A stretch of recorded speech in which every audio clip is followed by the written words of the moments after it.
Why Rome was abandoned for 1,000 years. The population of Rome fell from 1 million in 330 AD to just 20,000 in 650 AD, and it stayed nearly the same until about 1600 AD. What happened to the formerly prosperous empire?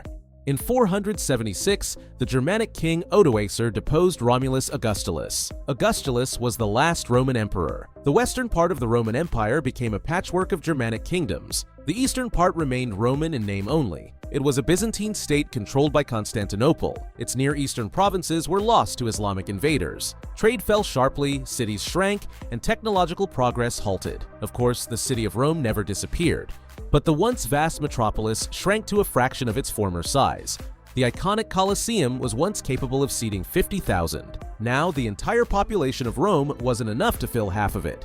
The reasons for this decline are varied and still debated. The rise of Christianity was one of the factors. Christian church leaders became more influential than the emperors. Another factor was the barbarians. They conquered many Roman lands in Africa and Spain. This led to a loss of revenue and negatively affected trade. Obviously, the Roman leadership also deteriorated.